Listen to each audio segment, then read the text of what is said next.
Welcome to your September ACE Talking Stick. We're happy to see everybody. I know September is super busy, so we appreciate you taking time to join us this month. So we'll go ahead and get right into it with our disclaimer. This presentation was produced under U.S. Department of Education contract number GS00F115CA with Synergy Enterprises, Inc. The views expressed herein do not necessarily represent the positions or policies of the U.S. Department of Education.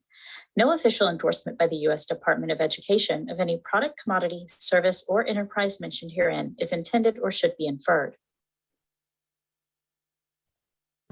So today we're going to have time for a little discussion and sharing.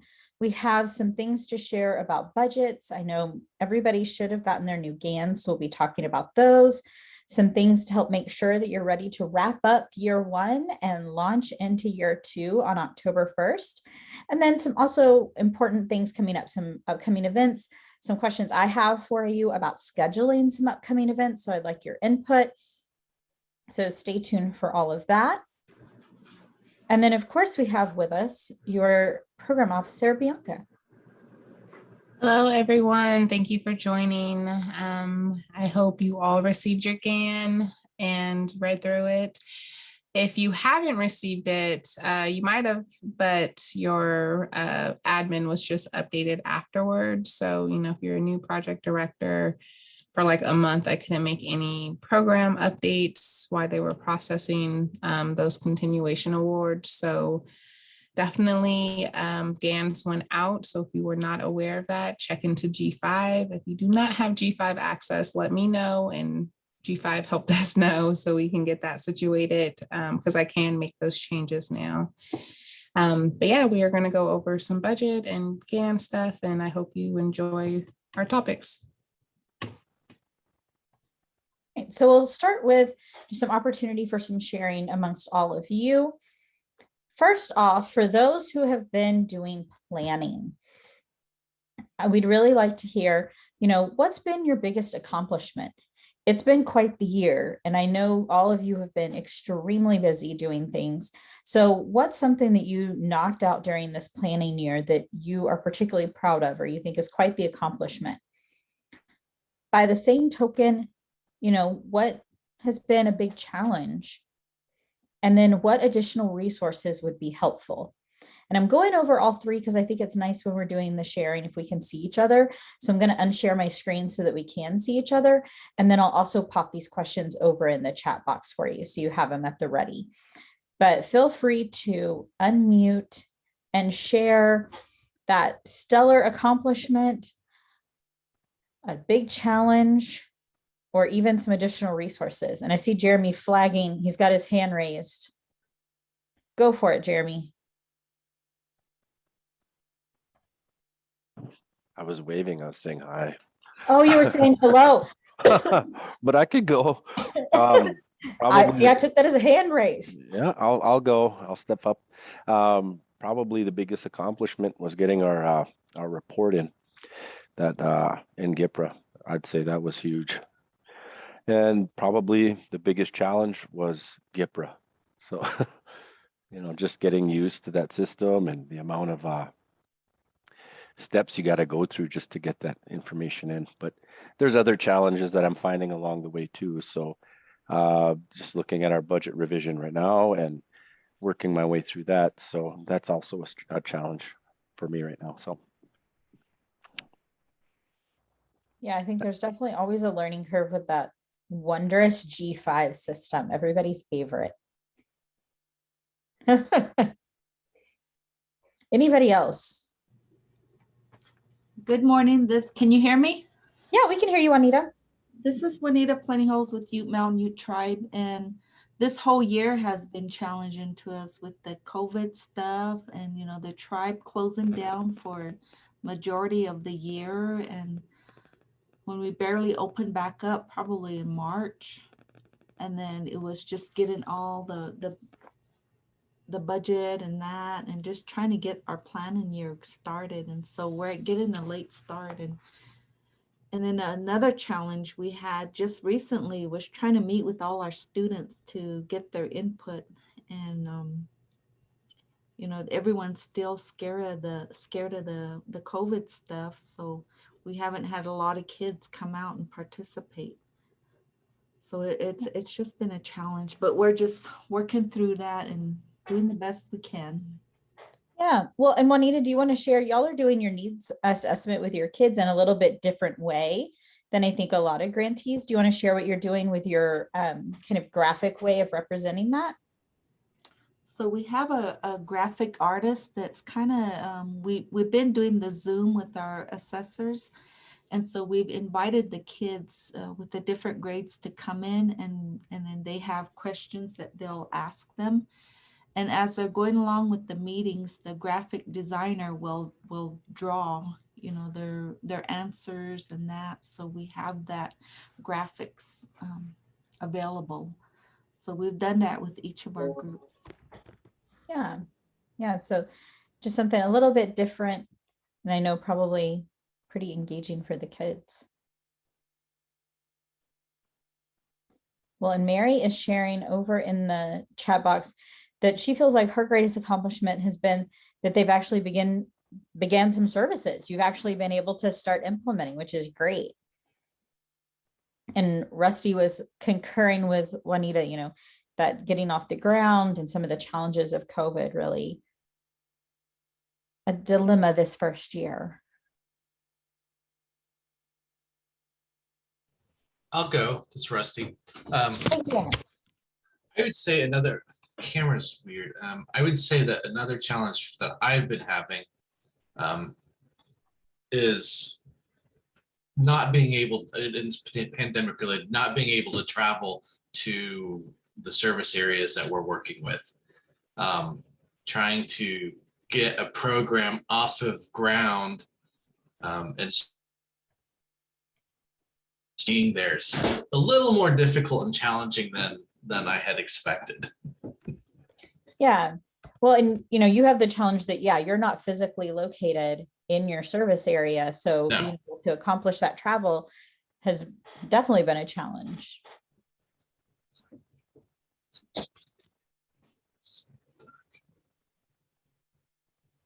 Anybody else? I know you have other accomplishments. I've heard them. I can go if you'd like. Go for it. All right. So I think our greatest accomplishment was cutting our planning year to a planning period so we can start implementing services, getting through all of the final deliverable items, updating the budget, and then actually in the 2 months that we had, servicing over 237 kids right now. And our initial goal for the semester was 125. So pretty proud of that. Challenges like everyone else with COVID, short staffing, and then our own IT issues at our government right now, I think was probably the biggest challenge we had. Thank you, Ryan. Welcome. This is Laura. We're in our last of our planning period, and we were able to narrow down our options to start offering next month. Yeah. So that was our big accomplishment, and it was an accomplishment because the biggest challenge we've had is staff turnover, not only within our program. Like I'm a one-woman show right now and have been a one-woman show for quite a while.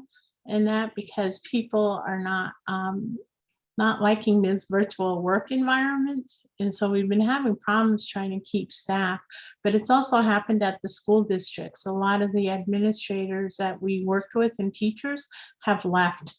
And so we've had to spend the summer trying to rebuild our relationships with the new staff. Yeah, and I think there's a lot of folks on today that could be there with you on the staffing challenge. I think that's probably the most common challenge I've heard across the board is just so hard getting folks and then keeping folks right now. And then I see John has shared over in the chat box the challenge with staffing, hiring those academic counselors, particularly trying to do that remotely, since they serve both in Louisiana and in Chicago and Houston. They have those remote sites. But I like your accomplishment there. So his goal for year one was to register 131 kids, and he got 146. So that's a wonderful year one accomplishment. I'd love to go. Yeah. Great. Desiree Jackson from Juneau, Alaska, Gold Belt Heritage Foundation. We have been, our COVID numbers are skyrocketing right now. Unfortunately, it seems like that's happening everywhere. But one of our greatest accomplishments was we were able to offer in-person culture camps to middle and high school students over this summer. They also were able to get dual credit college and high school credit opportunities. And, we were able to do that in partnership with a lot of our organizations, our local organizations here. Of course, we did have kind of an extreme COVID mitigation plan, and I did have a couple sleepless nights. But, we ended up being able to have those successful events, and it meant a lot to the kids because they were able to get together and have these cultural education opportunities, which they haven't been able to have, since the inception of COVID. So we're really excited about that. And now, we're really working with the school district on, making our curriculum more accessible vis-a-vis, Zoom and that sort of thing. So I think that's a big challenge for us, is sort of transitioning all of our cultural and educational curriculum into this sort of electronic platform, if you will. Yeah, definitely a new format, but wonderful. Made the most of your summertime. That's great. Well, and I see John sharing over in the chat box as well. Their challenge is that they have a really large area. They're trying to serve 43 schools in their service area. So yeah, definitely a challenge when you're that spread out. And as he points out, he also has a very tight personnel budget. So low people, large area. And Tina also sharing challenge hiring an after school coordinator to organize those activities. So yeah, the pesky staffing. If I could just find us a bucket of really awesome people to dump out to all of you, it would be fabulous. But her accomplishment. Okay, let me just share Tina's accomplishment, because since she had her challenge, and then right over to you, Marty. Let's see. So her accomplishment is she's the transition coordinator and was able to meet with nearly every graduating senior and help them with their next step, in addition to turning their library into a resource center / library. So yeah, even though you're short staffed, Tina, that sounds like you've been super busy. If you met with every graduating senior, that is quite the feat. So great job. All right. Now over to you. Yeah, I think challenges for us is the same across the board. We've had a huge staffing turnover. We live in a very rural area. One of our schools, we got a brand new superintendent and a brand new principal, and oftentimes that's difficult when you're in third year, but it's been a blessing. We have 2 real go-getters in our school that we struggled with this whole grant for the duration of this grant cycle. And now they're on board to do a lot of things. Some of our accomplishments, dual credit.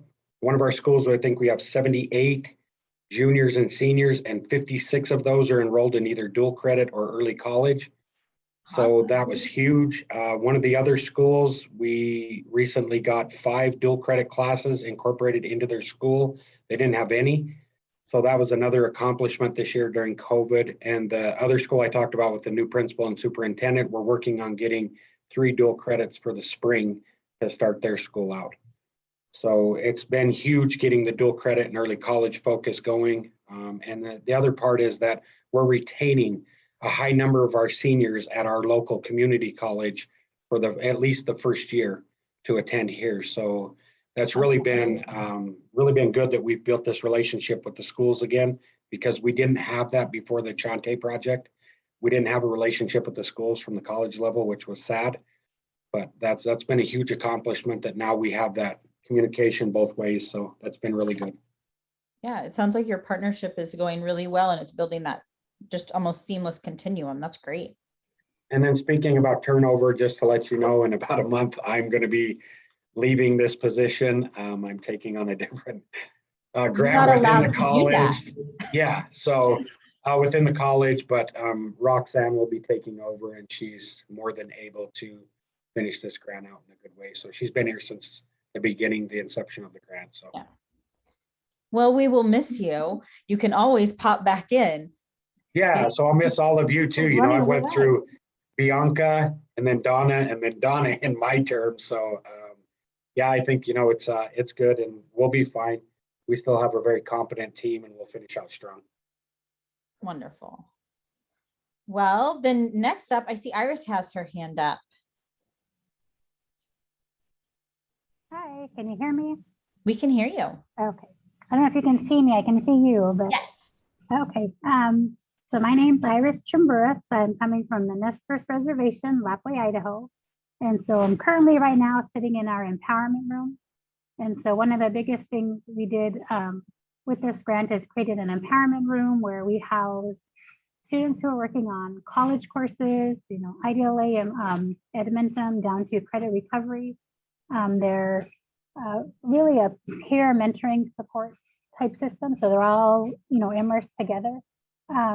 We started out with, you know, a handful, and then all of a sudden we skyrocketed to like 40. We're a small school, so 40 is a big number to us.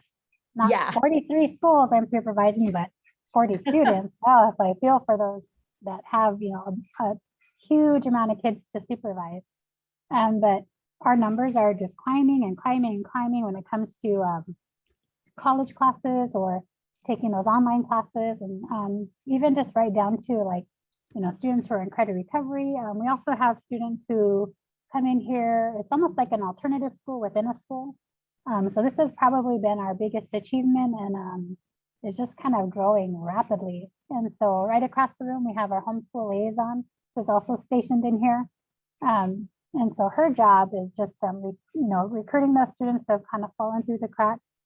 In just this year alone, we've kind of using this empowerment room as kind of just like a stepping stone. So we have our kids who come in who need it as a stepping stone, and then we kind of get them back into the classroom. And so our kids, we were in week 2 of school, and we have already had a handful of kids, you know, come in, and they're already back within the general population. So we're just like, oh my gosh, it's going so fast, but it's been so successful. So that's probably our biggest achievement this year. We're only in week 2, but yeah. So far.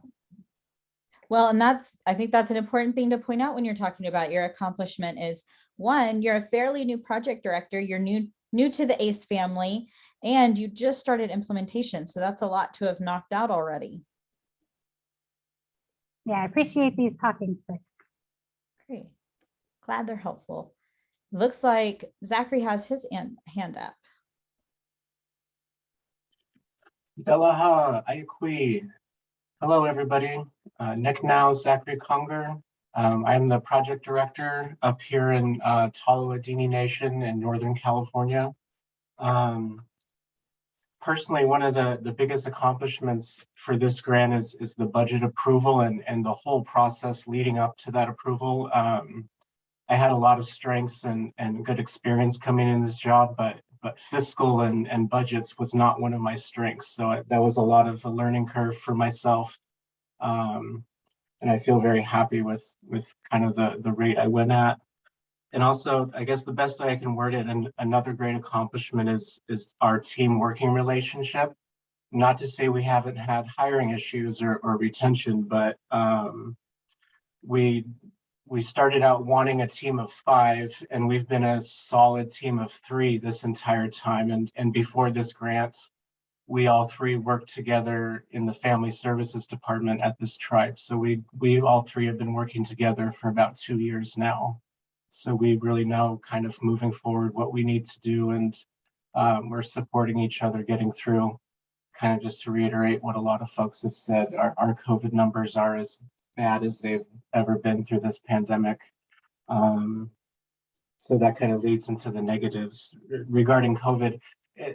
It's made it most difficult to partner with schools and some of our other partners because they've had large turnover rates and things like that. I think I heard somebody else say that. So we've had to renew working relationships, and that we did in the springtime, and those people have either left or, found some other avenue.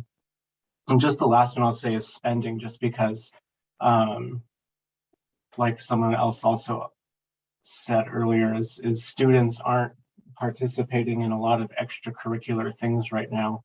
Tutoring is going to be our saving grace, I think, as there is a lot of demand that we've seen in our needs assessment and surveys for tutoring. But beyond that, for cultural activities that, without the pandemic, I'm sure we would get a lot of support and interest. But right now, that's probably one last accomplishment, is I feel like it's with our team members. We too have been trying to switch everything from in-person format to offering a virtual format. So we've been utilizing, recording and video editing, and we've got a couple team members that are really strong in that department, which has helped. So other than that, I just wish everybody luck, and we'll get through this together going from fall into winter time. And everybody around here has high hopes for spring. We're starting to actually, in terms of group large activities, we're starting to plan for springtime things. So that's looking pretty exciting to us over here. Thank you, everybody. Yeah, thank you. Yeah, I think we're all feeling a little hopeful for spring. Well, and one question that I want to throw out there, we had it on a separate slide, but no need to pop back in for it, is for those who have actually started implementing. So your planning year wasn't the full year and you started implementing, whether it was all of last year or for 6 months or for 3 months.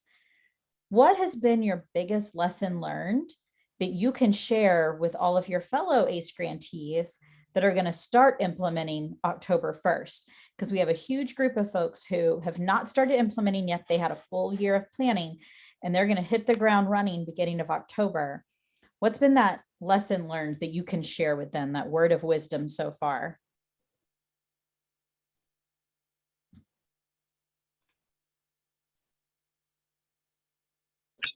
I can jump in real quick. Hi, everybody. This is Dara Tabor. I'm over at Navajo Preparatory School in Farmington, New Mexico.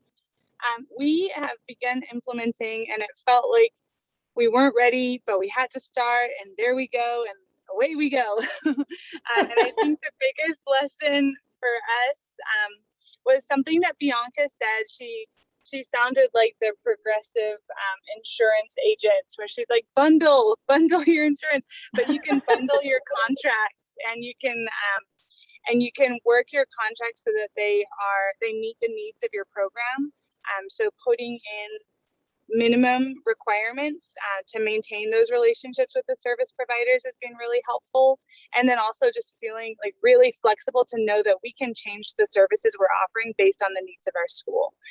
So for us, we didn't plan originally to do any kind of credit recovery for our program, but when the need was there for our students, it became something that we were able to get approved. So that was really helpful to see the flexibility that our grant administrator is kind of creating as we all implement.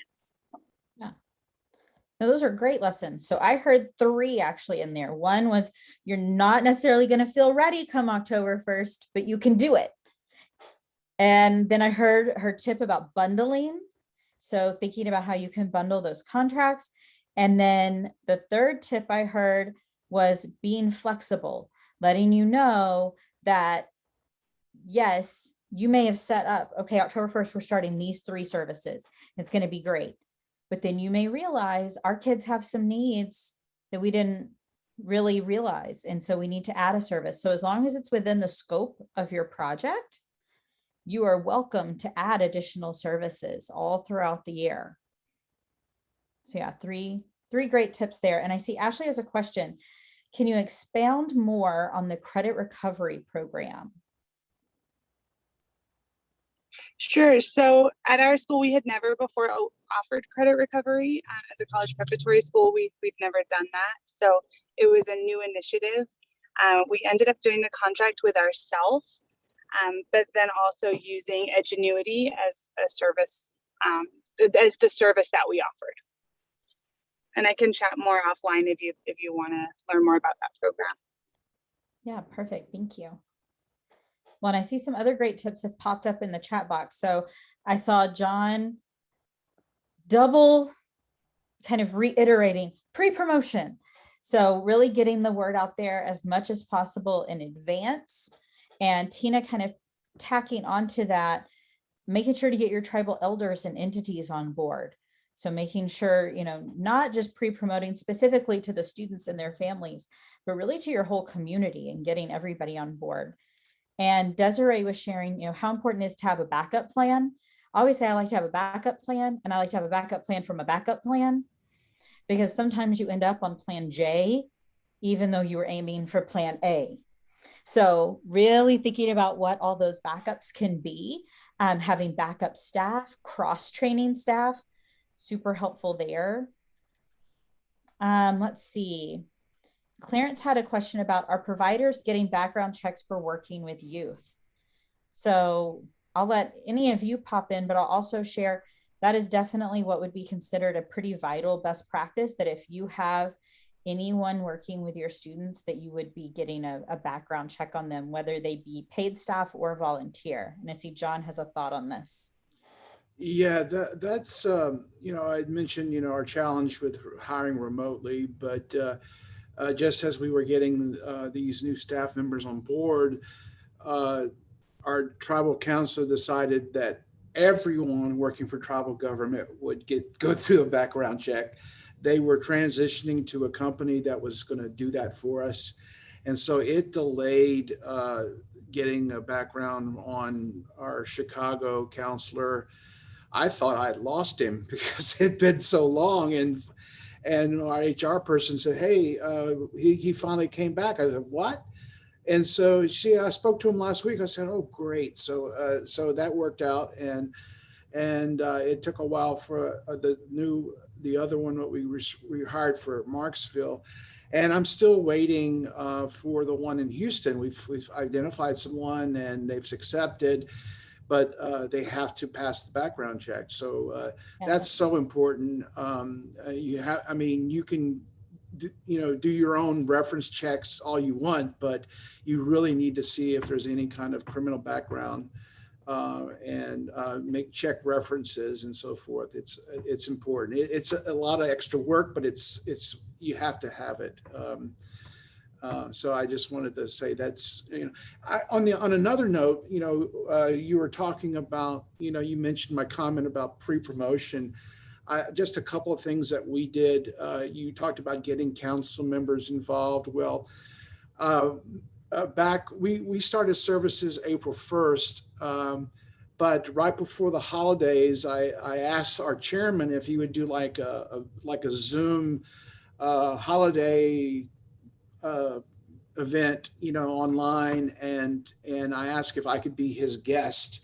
So I got a chance to kind of plug our program and recruit that way. I also, we also hired our parent liaison, and they were helping us recruit. And I also got a couple of council members to well, actually, I wrote the letters. I wrote 2 letters of support from them, and I gave them an opportunity to tweak it if they like to, but saying good things about our department. And just as, anything to kind of catch the attention of our tribal citizens. And, because, I know this is the same issue a lot of our communities face, we had an odd time. We started services April 1st. Well, the school year down here is ending in May. So a lot of people didn't see the urgency. But fortunately, we were able to, by the summer, we did this school supply event, which ended up being a drive-through event. And that was also another motivator to get people to sign up too. So when you give something away, make sure that they select that service And so that helped a lot too. So that's all I got. Well, and I see we've had a couple more pieces over in the chat too. So Juanita sharing, yeah, that her tribe has a background check policy for everybody working with youth on a regular basis. Tina was sharing that it depends on the amount of time the person is spending with students and whether they're going to be alone with them. And I will say I've seen some who do have that policy where, like, if you're going to have a volunteer who's working alongside a teacher, that because the teacher is background check and would never leave the volunteer alone, that sometimes they'll have that allowability. So definitely, you know, checking to see what your organization kind of already has in place. But yeah, as much as, like John shared, it can add some time to the onboarding process. Definitely worth it. And then also I noticed that Dara shared a link to Edgenuity that they're using for their credit recovery. And then I think next up was Roxanne had her hand up. Hello, everybody. We're in our last year at Chante, and I know Marty talked earlier, but something that I guess giving advice to the new people is know that the schools often have turnover also. So you're constantly going and like telling what you're doing and offering your assistance and being available. But like some of our schools have a big turnover every year. So you're constantly just going and selling and being that insurance agent, like you mentioned. Anyway, I just wanted to say that. Thank you, Roxanne. And next up, Natalie had her hand up. Hi, our accomplishment was the budget sheet. Getting that taken care of was a lot of work. And that is an accomplishment. Yes. And one of our biggest challenges was getting our website up and running. And I actually wanted to give some props to Ashley McBride and her team, because her website is the one that we kind of like, it really gave us inspiration and really helped us get moving with what we wanted our website to look like. So thank you. Yeah. And that's one of the great things about, you know, the sharing that can happen between all of you is, you know, you're not all having to reinvent the wheel, you know, use the great ideas from each other.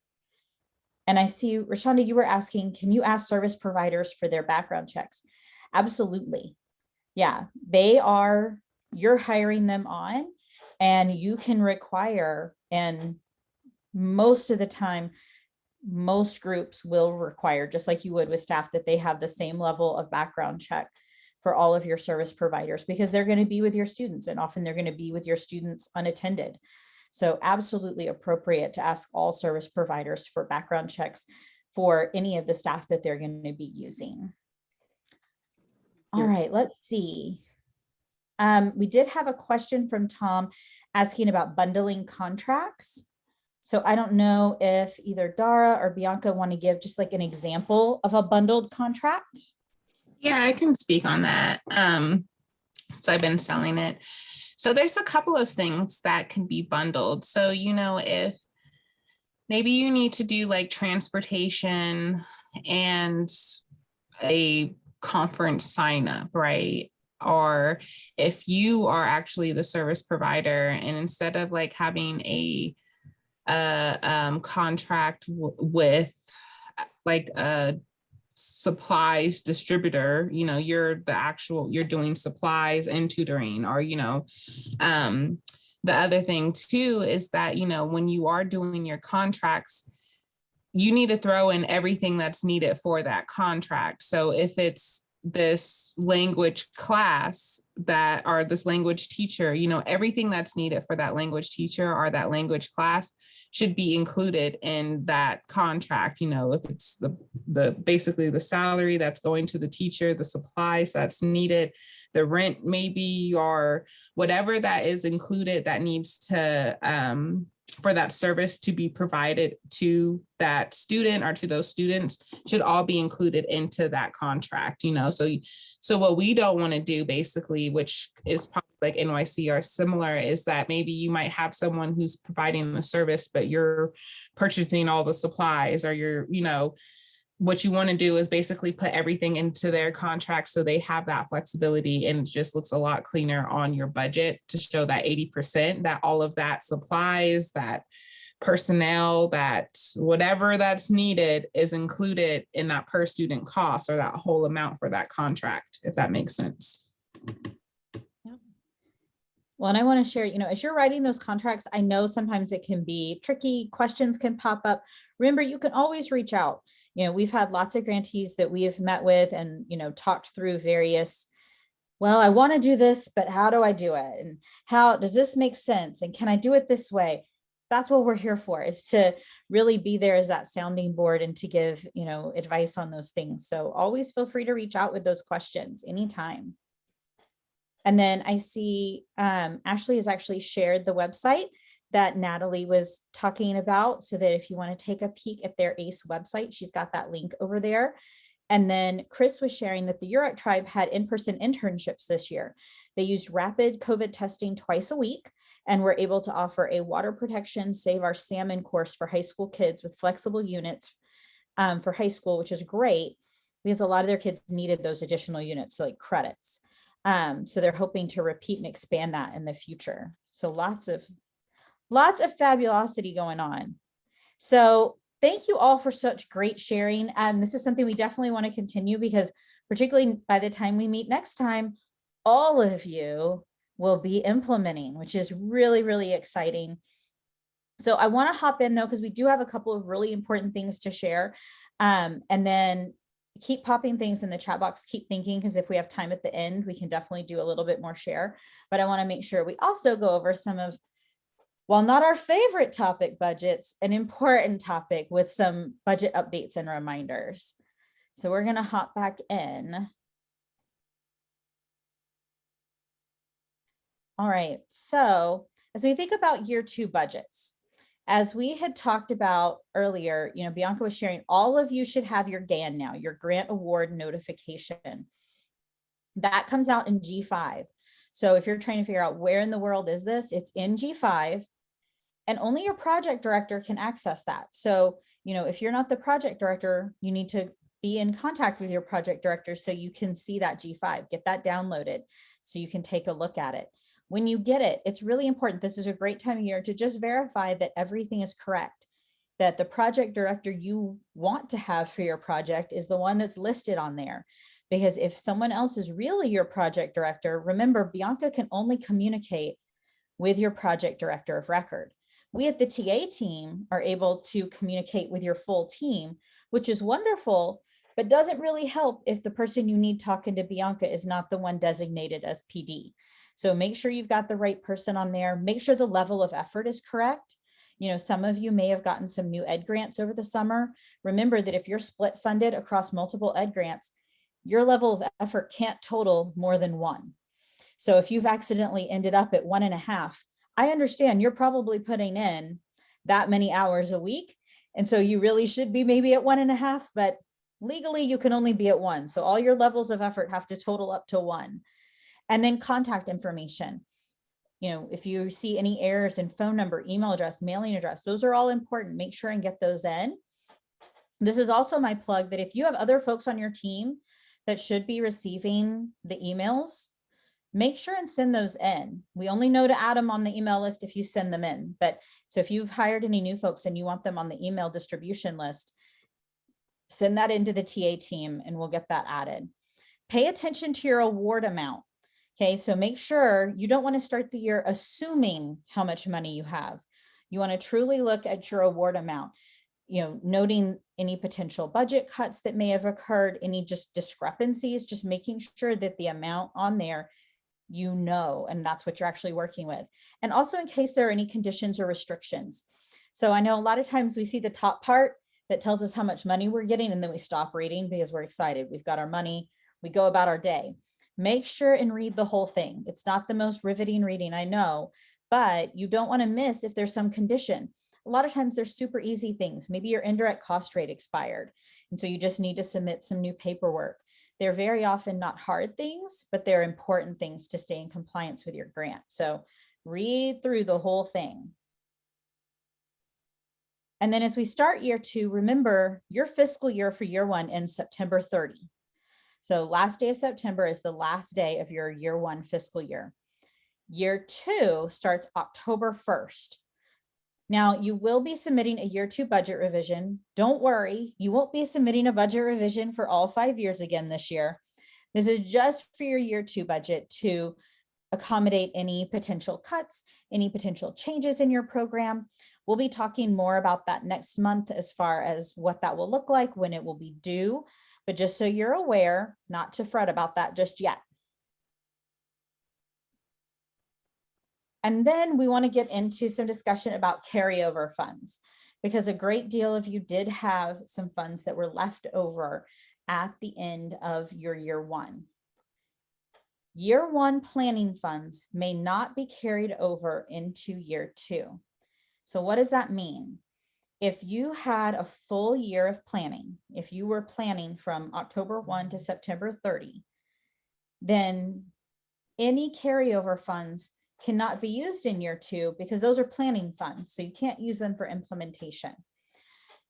Now, year 1 implementation funds can be carried over into year 2. So if you started implementing in year 1, then, and you have some implementation monies left, those could be used in year 2. As you enter into that year 2 budget, remembering that all your funds in year 2, so once October 1st hits, everything must be spent on implementation. Planning is completely over. And all year 2 funds have to follow that 80-20 split. So 80% direct services, 20% project costs. So let's look at a couple of examples, because I know we haven't really, this hasn't been gotten into, it wasn't something we had a lot of info on before. So example 1. So we have grantee A. They have a full year planning period. Okay, so this is for those of you who are going to plan the whole year. Your year 1 award was $200,000. You only spent $100,000, which means you had $100,000 that would be carried over. Now you're anticipating that you're going to get $250,000 as your year 2 award. That's what, you know, you originally had for year 2. But how much are you actually going to get in your year 2 award? So what you'll actually get in year 2 is $150,000. The reason for that is your year 2 award would have to be reduced by the amount of your carryover so that you're not then having planning funds into your implementation. So your year 2 award of $250,000 is going to be reduced by that $100,000 carryover. So what's your total year 2 budget? You still have $250,000 to spend in year 2. That's that $100,000 carryover plus your reduced award for year 2 of $150,000. So you have a grand total of $250,000 for year 2. All right, so this is our example for those who had a full planning year. Any questions on this one so far? Hi, this is Jeremy. Yeah. So I wanted to plan an event for October, and I was going to do a Facebook Live, kind of start rolling it out. Although it's not planned until October, I still have some planning or funds that I wanted to use for that. Is that okay? Does that make sense? So are you expending the funds after September 30? Well, again, I'll be entering into a new fiscal year, but where I'm at right now, I'm in September, I want to have my Facebook Live and my announcement made, my marketing part. So I'll roll it out in October, but I'm going to start advertising this month. So the answer would be the part that you're doing in September and that you're paying for in September is fine for planning. If it's something where, for example, if you created a Facebook ad and it was still playing after October 1, but you can't expend any monies on planning after September 30th. So if you're going to have to continue spending money on that activity after October 1, then it has to follow that 80-20 rule. Did that make sense? I think so. Yeah, it's all about when you're actually going to make the expense, when you're actually going to spend the money. Okay. I have a question, this Rusty. Yeah. So with that, also like I'm in the process of buying Chromebooks, but the amount that I am needing or wanting is not available. So I'm having to get them in stages. So are they on back order or you are only ordering them in stages? They're on back order. Okay. So, and that's what makes the difference. So if you order them, let's say you ordered them August 15th, but they're on back order as every technology product Exactly. is. And so they're like, well, you'll get half of them in September. You're going to get another 25% in October. And then the last shipment's going to come November 1st. You ordered and paid for them prior to September 30. So that's going to be okay because you spent the money prior to September 30. It's just delivery has been delayed past that. Okay. What you couldn't do is if the company had told you, hey, we don't have enough, why don't you order half August 15th and wait and order the other half October 15th? That wouldn't work out because then those that you ordered October 15th are part of your new year. Okay. No, I've told them that I want the 750 is what we were purchasing. Yeah. And they said, okay, so, but the first wave, like the first 200 will probably come next week, but because that's how many they had. Yeah. Like a month ago or a couple of weeks ago when we placed the order, that's how many they could get to me now. Mm-hmm. And then as more are built or available, they're going to be shipping. So that's okay. Yeah, that's fine. Like I said, as long as you've already spent it, you've already paid for them, that's fine. Great, thank you. No problem. All right. So I'm going to show you example 2, and then we'll take some more questions. Example 2 is where you have part of the year planning and part of the year implementation. So this particular example grantee had a 6-month planning period and they had a 6-month implementation period. So they started implementing June 1st, or no, I'm totally off. They would have started back in April. So they got 6 months, 6 months.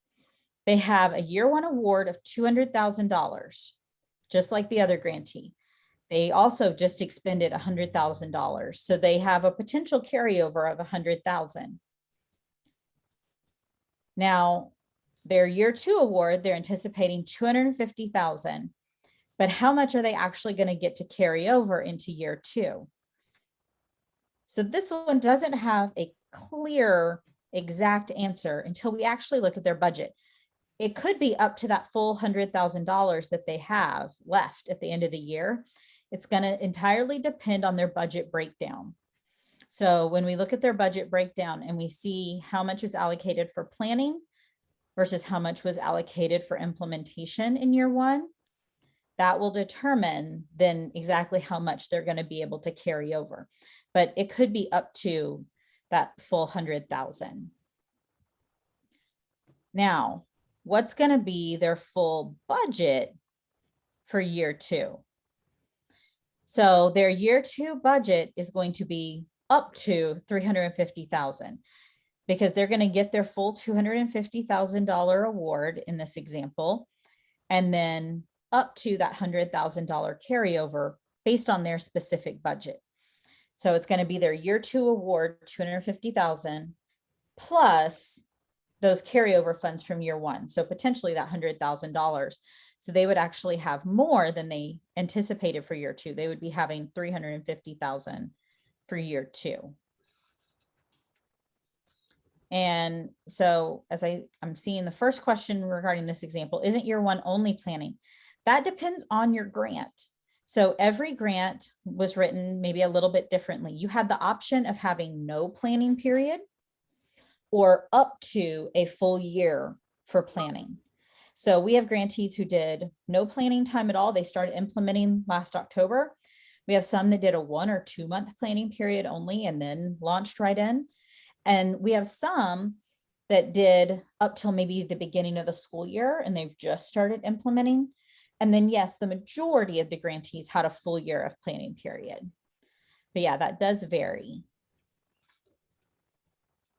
I also wanted to Right. clarify something real quick too. When we say like up to in the budget that Sarah's referring to, all of carryover and budget reductions is based on what's submitted in the APR. I know it's a little disadvantaged because it only reflects 6 months and you have to plan things out, but so that budget that you put in your APR is really how we're basing things on. And to allow the carryover is just if you justified or, revise the amount to fit into implementation. So, if you said you're going to use it for direct services and add more X, Y, and Z, that's allowable. But if it was like, oh, we're going to hire more admin to do planning something, then we can't allow that because of course we can't allow planning things or, so on. If you said something that was completely not allowable as well. So most people should know where they're at with their budget, based on our one-on-one calls and now again, receiving your GAN. So. When I see just a couple of questions in the chat box and then I see Michael with his hand up. So let me hit the chat box real quick and then I'll go right to you, Michael. It would be helpful to see an example of how to include carryover in the optional budget revision form. We will absolutely do that. So stay tuned. Can we get a copy of the recording for today? Absolutely. We usually have the recordings up. I try to get them up within a day. Sometimes it takes 2 days. So just let me know if you don't see it within 1 to 2 days, but we get those up pretty quickly. And you can access those both on the OASE website, which does take usually 1 or 2 days past that to get up, or on the OIE YouTube channel as well. So lots of places you can access that recording. All right. And then Michael, what was your question? Yeah, I had a drawdown question. So we're like an example too. We actually started our implementation period, so we may have some carryover. But say like on October 10th, when we're in year 2, and I need to draw funds from G5, do I draw from the second year grant funds or do I still draw from the first year? Yeah. So yeah, go ahead, Bianca. Yeah, so technically all your funding will be in one pot. We do want to make sure that all your carryovers, so the funds that you do receive from year 1 is spent in year 2, just because funds do expire. So the funds basically, I think it's 5 years. So, basically, you don't want to keep carrying over amounts each year. So definitely spend down your funds that's being carried over in the following year. So we don't have to worry about the funds expiring. But I think the biggest confusion about this is that whatever funding that you have, September 30th will be rolled over to October 1. We don't ever take away funds from that we already awarded. We always take away funds from future awards if there's any reason to make a budget reduction.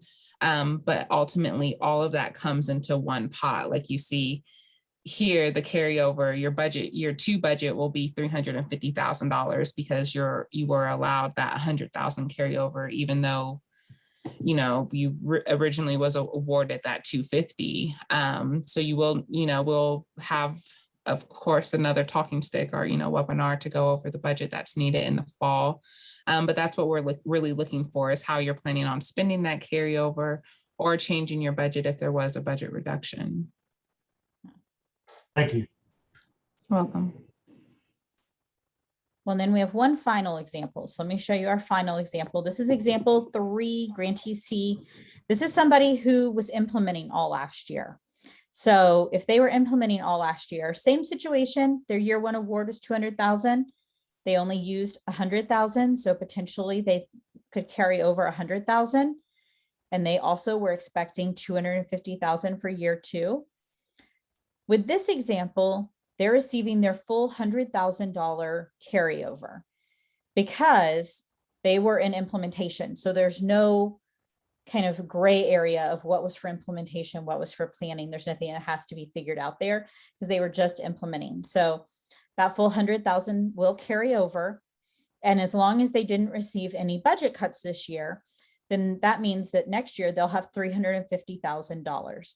That full year 2 award of $250,000 plus that 100,000 from year 1. So they also end up with $350,000, but it's a little bit more clear cut. And this is a little bit more of an example of what you'll also see as we go through year 2 into year 3, because all of you will be into full implementation.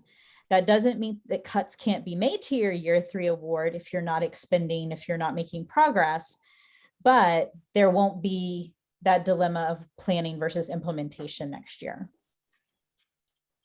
Just to expand on that a little bit more, basically, you know, we have the funding that's left over, but we can't allow carryover unless it's activities that's not completed, right? So what ended up happening this year, which I was not aware of until, you know, they started reviewing my my documents to make the awards, was I was allowing, you know, carryover from planning periods into implementation, and that just was not allowed because of this project and the program requirements. We cannot do planning period in year 2. So, you know, if you included that carryover and you had that full planning period, unfortunately, we weren't allowed to carry that over.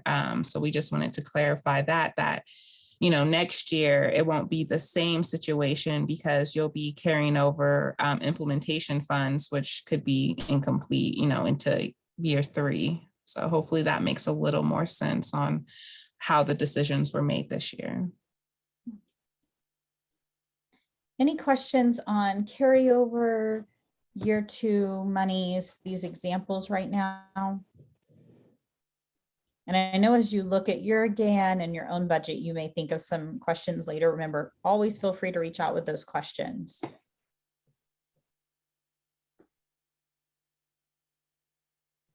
All right. Well, then we're going to move on to our next piece of reminders as we head into year 2. So in order to be ready for year 2, there are a couple of things that we have to make sure that you have in place and ready. The first of which are your implementation deliverables. So these are the 4 items that I'm sure you're tired of me talking about, but I have to continue talking about until everyone turns them in. So these are the 4 things that you have to turn into Bianca via email and get approved prior to starting to implement. Okay. If you have already started to implement and you realize, oh no, I haven't turned in all 4, that doesn't mean, yay, I got out of it. That means they're overdue. So definitely still do them. Okay. Everybody has to turn them in. And this is really the go time for this. If you have not turned them in yet, get them in because Bianca needs time to actually review them and give you feedback in case any changes need to be made or additional information is needed before she can approve them. So that's really the key here is you're not just turning them into Bianca, you're turning them in and getting them approved. So this is your description of your operational service selection process. Do not just send her a link to your website or a copy of your service selection handout. She actually needs some narrative here. It doesn't have to be pages upon pages, but just a brief narrative explaining how you're having families and students select their services. The second one is a description of your parent involvement and feedback process. Same thing here. Don't just send her your family survey. That's not going to do it. It's fine to include these items, but we really need that narrative piece explaining how are you involving families? How are you getting feedback from them? Okay, so how is that going to work for you? The third one is a sample written agreement between you and your service providers. You do not have to send in every single contract that you have with your service providers. We need one sample, and then we need a list of all the providers with whom you have signed written agreements. Okay, so it is a 2-parter, but it's just one example and then a list of everybody that you've got signed agreements with, knowing full well that this will change throughout the year and you can update. All right, And the fourth one, a description of the process that will be used to choose students to be served in the event that the demand for services exceeds the available capacity. So this is if you have more kids who want to partake in your services in general or a particular service, then you have either space or money for. Okay, this is another one where just sending in, we'll find a way, we'll make it work. Well, that's a great attitude to have, and I completely understand because that was my attitude when I was running programs. I'm like, oh, I'll find a way to make them fit. I'll find a few dollars, I'll find a corner of a room. Totally fine for that to be the mindset, but you also have to actually have a plan in place in case that fabulous mindset does not pan out. So it can be anything from as simple as it's going to be a first come, first serve basis. So those students who signed up for the service first will be enrolled in it first up to capacity. I know some of you have like a point system. And so students are given an allocation of points or an allocation of money that they get to spend throughout the year. And so then that can be tapped out that way. Whatever your system is, just write it out for us, send it in to Bianca. If you're working on these and you have questions or you want feedback, again, feel free to reach out with questions. The TA team has met with a number of folks who wanted just some feedback on, does this sound like a feasible system? Or do you think this is enough information? We're here to help, but just remember, this is a ASAP kind of thing. We're getting toward mid-September now, and all of you are starting to implement soon. So get these in. So I do want to give a shout out to those who have completed these. So if your name is on this list, you get our September Gold Star. So the September Gold Star is being awarded to all those grantees who have turned in and had approved their 4 implementation deliverables. If you do not see your name on this list, we're going to cover in just a second exactly what you should do. Although most of you know the answer is send them in. All right, the second thing, you've got your implementation deliverables, you're all set. What's the other thing you need in order to be able to launch into year 2? It's the other thing you're tired of hearing me say out loud. Approved budgets. So I want to be really clear what I'm talking about when I say that you have an approved budget in place. That means that you have turned in your 5-year budget revision, that big spreadsheet where the first tab was per student cost, and then you had years 1 through 5. That is the spreadsheet that needs to be completed, submitted to Bianca, and approved in order for it to be considered that you have an approved budget in place. So again, now for these folks, I'm awarding the Platinum Star in September. If you have turned in and gotten approved your full 5-year budget, you are receiving my September Platinum Star. There is still time for others to get on this list. So look at this list, take in whether or not your grantee is listed here. Big yays to those who have completed this. And now what do I do if I notice that my grantee has not completed implementation deliverables or does not have an approved budget in place? Well, then this is your immediate call to action, okay? These are required components for your grant. If you were under the impression you had submitted it, you're like, I'm pretty sure I submitted that. Well, then I would like for you to forward that email to Bianca. That will place it at the top of her email box. And that way she can let you know either, yay, I've been able to look it over, you're approved, or maybe she had sent some feedback and it got lost in the ether. Okay, so there may be that you did submit them, but maybe some tweaks were needing to be made. If you know you have not submitted those items, then it might be time to reach out for some assistance. Okay, if you have questions, if you want to get through and actually walk it through, I can tell you Bianca is always around to answer questions. The TA team, we have had many calls with grantees where we literally pull up, whether it be the implementation deliverables or the budget spreadsheet, and walk piece by piece through it to help you get done what you need to get done so that you can then launch successfully into year 2. So don't just ignore that you're not on the list. Reach out, get any help that you might need, and let's get these things knocked out so we can not have these slides in next month's talking stick. You won't have to hear me say the words implementation deliverables ever again. Questions?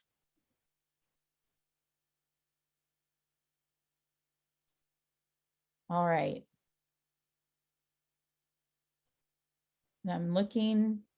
Oh, John says, I hope I can promise if everybody turns them in, I will no longer drone on about implementation deliverables and 5-year budgets. I'll find something else to talk about, I'm sure. I have a question. This is Clarence. Yeah. So I think the one thing that's sort of holding us up from sending in all 4 of these deliverables is we're still getting the providers in place. So, and I noticed you said that you have to have the list of all the providers that we have contracts ready with, and those are still ongoing for at least the next couple weeks or so. So, I mean, if I try to submit the deliverables, say by the end of this week, it won't have a complete list. Is that okay? Yeah, so you have to remember everybody's in that boat. Everybody's getting contracts together and things will be changing. And even once we start implementation, you may have providers who start in January with the new semester.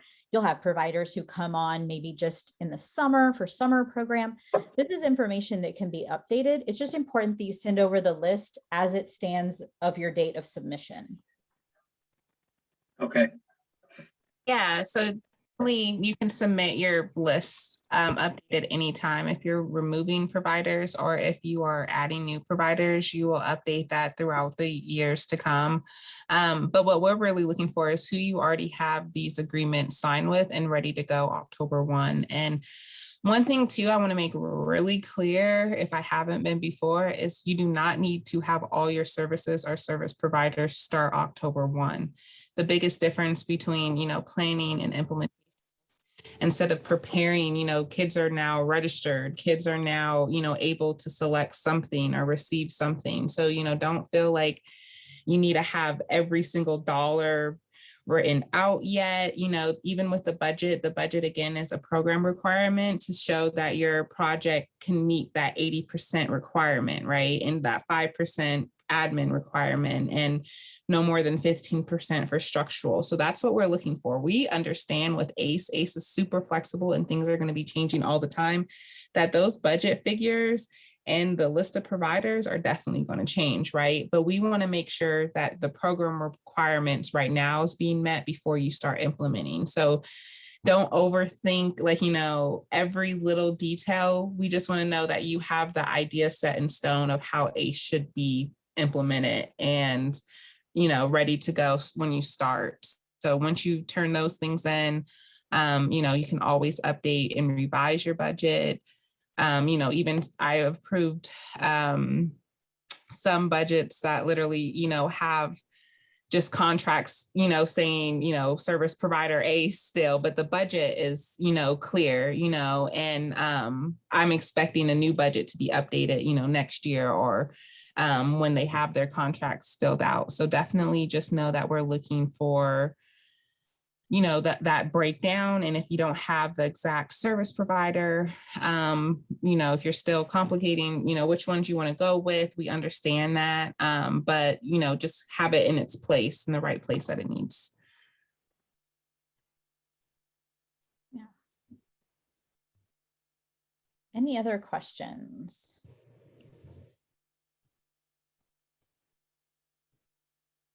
We're almost there, you all. A lot of the budgets are coming in. I do have about 3 or 4 I need to look at in my inbox as well too. So I'm planning on getting those this week for sure. But we're getting towards the end. If there are any questions or concerns, definitely let Sarah or I know so we can help you, get it done. Don't overthink it. Again, all of these implementation requirements can be a couple of sentences explaining your process that we need to have on file. Don't think everything needs to be completely planned out. As we know, working with students, you can plan everything, right? But when you're actually acting it out, it's a whole different story. So we know things are going to change a lot with ACE. But again, just for that clarification that I want to get at is that the budget and the 4 other requirements are basically things that were not included as application requirements. So we're basically backtracking before you even receive the award to complete your application to make sure, you're able to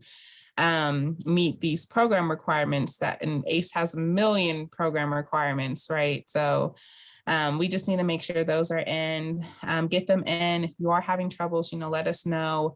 I do not want any funding to stop when you're able to implement. So, get them in as soon as possible so we don't have any hiccups or pauses along the way. We will definitely have another one-on-one again. I really enjoyed meeting with everyone. I'm happy that's done. I, was able to speak with everyone and kind of work through some of the problems, but I will do that definitely again in the fall. So in October, end of October, November, maybe, depending on when we do our budgets. I want to be able to, make sure we're all on the same page, and any questions or concerns will, make sure we're ready to implement and moving forward correctly. So, we're all in it together. I know it hasn't been easy, but it'll definitely be worth it. You can ask some of the grantees who are able to provide services to the students. And, I think the best thing about ACE is we're really able to be flexible and bring those opportunities to students that they never had before. And that's the big idea behind ACE, allowing students to choose things that work for them, or the community to know what they need and what they don't have. So definitely, it's a lot of work, and I'm so proud of all of you guys, all of the new project directors. You guys are doing amazing. And my veterans, I love you. Thank you for turning in things on time and, being here to help the other project directors. I always tell the new ones, ask them. They're in the field. They know what they're doing. They teach me some of the stuff that, works and not. So I think you all are doing a great job. And yeah, I'm excited for the new year. I know year 2 is going to be a lot easier than this year, right? Like, can everyone agree to that year 2 will be a lot easier to spend? We could be creative. Please, if you're having problems learning how to spend the funds because of COVID and because of the virtual, let's have talking stick sessions around that so we can spend the funds and still provide services to students in a either virtual setting or send packages home, or however we can still, make this grant work for them. Let's, be resilient like we are, and, make the best of it. Yeah. No, and I think I've said the same thing. I think with everybody I've met with, I'm like, I promise, once you start implementing in October, it will get easier. Yeah. But yeah, like Bianca said, please reach out for the help. We are happy to spend that time walking through whatever you have questions about or want to look at. To that end, and I see this actually goes quite nicely with what's happening in the chat as well. So remember, we do still have our Padlet. We haven't done a ton with it lately, as we've had a lot of conversation here in the room, but we would love to see a lot of you are developing websites, whether it's for your service selection or just to advertise your program. Please go over and post that there, or post it here in the chat, and I'll help you move it over to the Padlet so that we can start getting together that information to be able to share with everybody, because everybody likes to see what the other programs are doing. And that's a nice, easy way to be able to do that. If you're doing maybe a paper marketing form or a paper service selection form, feel free. You can pop those in the chat box. You can email them to us so that we can start sharing those pieces and parts with each other. And I saw in the chat box talking about getting a list of veterans. So yeah, we can get together kind of a contact list and share that so that it makes it even easier to be able to connect with one another. So I love that idea. That's definitely something we can have ready for you next time. Speaking of next time, this is where I need your feedback. So as we head into year 2, one of the things that will change a bit is that our talking sticks are going to go from monthly to quarterly. So you'll see, we'll still have our nice 90-minute chunk, but instead of meeting together every month, we'll meet together every 3 months. We'll have our first one in October because we have our big transition as we head into implementation. But our normally scheduled day of the week happens to be in the middle of NIEA. And a lot of you have shared that you plan to attend NIEA. So I wanted to get a little feedback if we move that to make it easier for those who are trying to attend that conference. What would be the best date for us to move it to? So I'm going to pop up a little poll, and you can take that and give me a little bit of feedback here on which date would be better. So really the dates that I'm proposing, we could go a week earlier, we could go a week later, or we could go that same week and just go earlier in the week before the festivities start. So I just kind of wanted to touch base with all of you to see your thoughts. If you cannot see the poll, I'm also going to put our options over in the chat so that nobody gets left out. Because if you're joining from like a mobile device, I know sometimes it's a little hard to get the poll to pop up.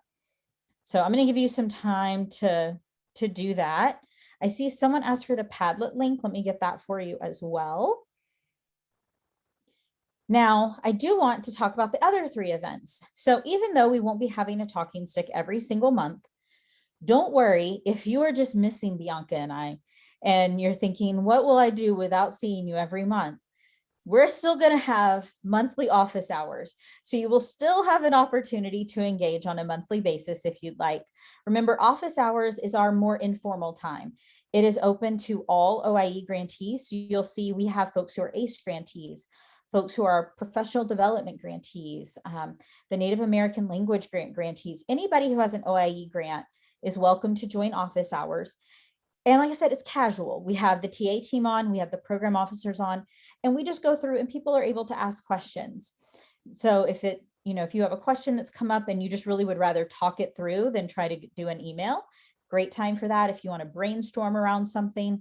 So we'll continue to do those on a monthly basis. So you'll still have that opportunity. The next one coming up for September is going to be on September 23rd. That's from 1 to 2 Eastern. And because it is a come and go type opportunity, if you can only hop in at 1:30 Eastern, don't worry, you're welcome to hop in anytime in there. So we have that this month, and remember that'll be ongoing. Next week, we have our Trauma and Resilience series.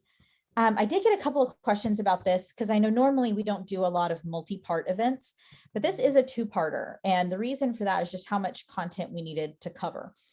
So we will have 1 session on Tuesday and 1 session on Thursday. Now, if you can't attend both, do know that they aren't standalone, so they do build on each other. However, I'm going to try to get rapidly up Tuesday's session so that if you attended Tuesday, or if you aren't able to attend Tuesday, only Thursday, you can hopefully watch the recording prior to hopping in. But that is open to your entire team. That's not just necessarily for project directors. Anybody on your team that you think would benefit from participating in that is welcome to attend. Then the following week, we have our mental health first aid. That course is full. You have to have pre-registered for it. But for those who have pre-registered and are going to be participating in that, don't forget to do your pre-work. I'll send out another reminder email as well. But remember that if you do not do pre-work, then you can't actually participate in the live course and get your certificate. So make sure to knock that out. I already did mine. And remember, you can kind of go in and out of it. It saves your progress.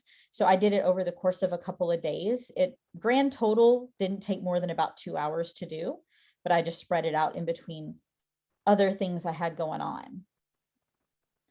So the mental health first aid, it depends on which one you're registered for. We have one group going on the 20th, and we have one group going on the 21st.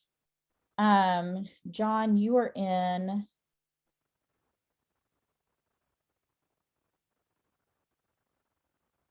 '21st?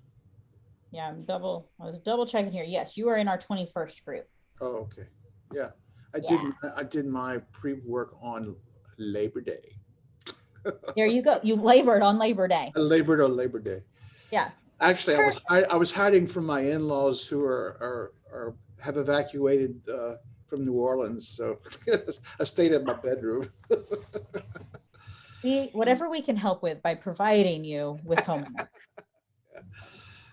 All right, so yeah, if you have that, make sure and do that. It looks like, okay, in the poll, the 12th is winning. The 7th is also pretty strong. So it'll either be the 7th or 12th, because I'll also double check with everybody at OIE, and we'll get a new calendar invite, because you'll notice you don't have any more calendar invites for Talking Stick after this month, because we send them out by year. So you'll get your new calendar invites for those this week. So thanks for taking that poll. And I do have one other poll for you to take, just our normal end of event poll for a quick bit of feedback. While you're doing that, I will also share our contact info here. So we've been telling you, reach out if you have questions, reach out if you have this. So this is where you can reach out, just in case for some reason you don't have Bianca's email address, or you don't have the email address for the OIETA team. You can find that right there. And so that should have popped up, so you can take that. Any final questions? I'm double checking the chat box here.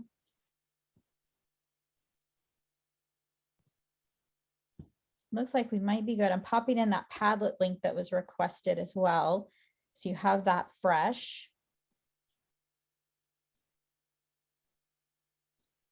All right. Well, if there aren't any other questions, then yeah, go ahead. On the mental health first aid, did y'all group all individuals from the same grantee on the same day? Yes. Very good. Thank you. Yeah. So your whole team is there on Tuesday with you. Good. Thank you. Okay.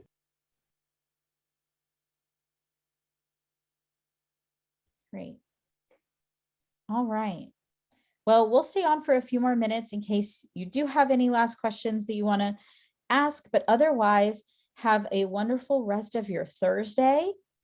And if we don't see you on any of the events we have over the next couple of weeks, we'll definitely see you in October for our first Talking Stick of implementation season. So happy launch of year 2. Bye, everybody. Bye, everyone. Thank you.